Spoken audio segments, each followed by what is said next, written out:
Política, democracia. Política, democracia, política.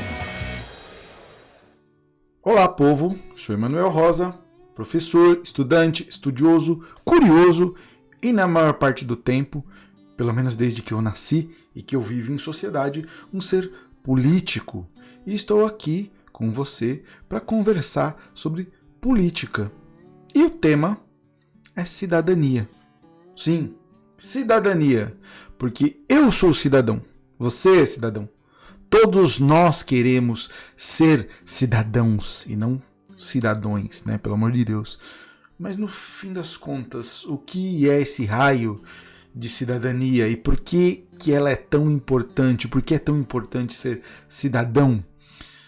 Se você procura por cidadania na Constituição Federal, você vai encontrar o termo 7 vezes. E a primeira, logo no início da Constituição, quando são tratados dos fundamentos da República Federativa do Brasil. E se você procura o termo cidadão, ele é utilizado por 14 vezes na Constituição Federal. Então, disso já é possível extrair uma informação. Se a cidadania é um fundamento da República Federativa do Brasil, deve ser algo muito importante. Bom, para começar, eu vou rememorar aquela noção de cidadão construída na Grécia Antiga. Lembra que eu falei muito sobre a Grécia Antiga, porque se considera, de uma forma geral, que essas noções de Estado e democracia tratadas no Ocidente tiveram a sua origem em instituições moldadas nesse período. Você precisa pensar que nesse período a Grécia era uma cultura politeísta. Olha só, já estou falando de religião, né? Porque a Grécia era uma cultura politeísta, diversos deuses explicando os aspectos da natureza, diversos mitos de verdade, cumprindo as suas funções de explicar os fenômenos e criar identidades culturais. Então primeiro se desenvolvia cultos, né? Cultos que se desenvolviam de maneira privada, particular, culto da casa, né? O deus da casa. E conforme isso se desenvolvia e ganhava corpo, se transformava no culto da cidade, né? Então nós tínhamos lá Ares e Artemis na cidade de Esparta, Poseidon em Corinto, Zeus em Olímpia, Apolo num monte de cidades, né? Num monte de polis, e Atena em Atenas. Fazer parte da cidade implicava em prestar culto ao deus da cidade. Participar da vida pública pelo bem-estar da polis era cultuar o deus da cidade, oferecer sacrifício. E para oferecer um sacrifício, você precisava ter bens. Essa noção vai ganhando contornos mais sofisticados, ao ponto de que, em Atenas, a noção de cidadão passa a estar vinculada ao indivíduo do sexo masculino, com mais de 30 anos de idade, nascido na cidade, filho de pai e mãe ateniense e proprietário de terras. Mulheres, comerciantes, escravos, crianças, todos aqueles que não se enquadrassem nesses requisitos não eram considerados cidadãos para a democracia ateniense. E, não sendo cidadão, não tinham reconhecidos direitos políticos. Não podiam participar ativamente da vida política, da escolha sobre as decisões e os rumos políticos da cidade. É por isso, então, que cidadania é considerado como um fundamento da República Federativa do Brasil. Porque, segundo essa mesma Constituição, que veio na onda daqueles movimentos liberais do século XVIII, todo o poder emana do povo e será exercido no seu nome. O poder político no Estado é emanação, é uma manifestação do poder do povo.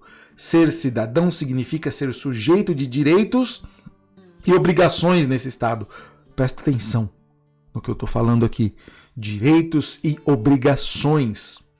É ser titular de direitos civis e direitos políticos. é poder participar ativamente dos processos de escolha realizados pelo Estado. Mesmo porque, como diz a professora Maria Garcia, o Estado somos nós. Cada indivíduo é parte essencial e compõe esse Estado. Só que do mesmo jeito que acontecia na Grécia Antiga, não é qualquer um que pode ser cidadão. É o Estado, num contraponto, que reconhece, através da lei, quem são as pessoas que compõem esse quadro de cidadãos. E quem pode exercer esses direitos políticos. Senão vira bagunça também, né?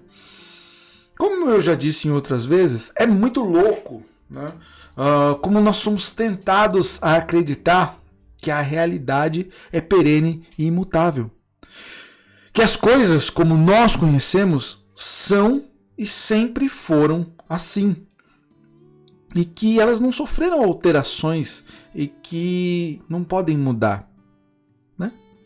Porque para você votar na Grécia Antiga, você precisava ser homem, maior de 30 anos, natural da cidade, filho de cidadãos e proprietário de terras.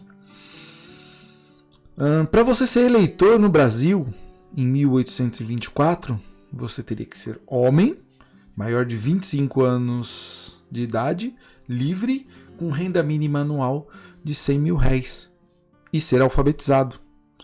Só com esse filtro, uma boa parte da galera não podia ser eleitor no Brasil. O requisito da alfabetização vinha até a Constituição de 88. E volta ou outra, surge aquele visionário, né, para propor que para poder ser eleitor, a pessoa deveria ser alfabetizada. Alfabetizado, que de forma alguma é sinônimo de inteligência ou de sabedoria, né? Ou então que para que a pessoa pudesse ter participação na vida política, ela deveria ter uma renda mínima. Bom, é claro que no começo do século XX, ali pela década de 1930, o sentimento antissemita já se encorpava na Alemanha. Né? Mas de uma hora para outra, no dia 15 de setembro de 1935, da noite para o dia, todos os judeus da Alemanha perderam a sua condição de cidadão. Passaram a ser considerados juridicamente como súditos do Estado. E nós somos conduzidos a acreditar, né, que a definição de judeu nesse contexto seria o do praticante do judaísmo, né? Teria um contexto religioso, mas não. Para a lei de cidadania do Reich e para os decretos que se seguiram, na Alemanha de 1935, só as pessoas de sangue ou ascendência alemã eram considerados cidadãos da Alemanha. E a lei ainda definia quem era judeu, não por um critério religioso ou cultural, mas por um critério de ascendência. Então, pessoas com 3 ou mais avós nascidos na comunidade religiosa judaica passaram a ser considerados judeus por lei e, por consequência, não eram mais cidadãos. Significa que a lei simplesmente disse, você, por conta de tais requisitos, é judeu, não importa qual religião você professa. E, como o Estado tem por fundamento a noção de cidadania, e ser cidadão é ser sujeito de direitos e obrigações, com essa estratégia você conseguia ali na Alemanha nazista juridicamente excluir uma parcela do povo da condição de cidadão.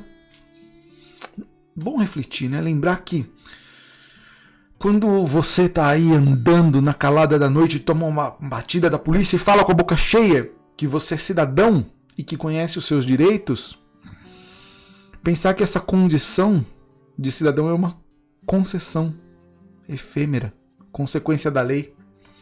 Então, quando você adota aquele discurso para excluir uma determinada parcela da população do acesso a um determinado direito, ou acha que uma determinada parcela da população não pode ou não deve ter acesso a determinados direitos ou garantias só porque é uma minoria ou porque ela é diferente de você, e lembrar que essa situação pode se alterar e de uma hora para outra a minoria ou o diferente pode ser você. É muito louco notar como a empatia brota, né, como água, quando você se coloca na situação do oprimido. E o que nos conduz, de novo, à ideia de cidadania. Ser cidadão no contexto moderno do Estado é ser sujeito de direitos e obrigações, com voz ativa nas decisões políticas do Estado. É o direito e o dever de participar da tomada de decisões, de questionar, discutir, ter consciência política, mas também o direito e o dever de solidarizar, mesmo com aquelas causas que não te atinjam. Bom, assim nós vamos concluindo aqui, costurando aqui um pouquinho de democracia, um pouco de política e a nossa noção de cidadania, para daqui a pouco conversar sobre voto. Obrigado, até mais e tchau!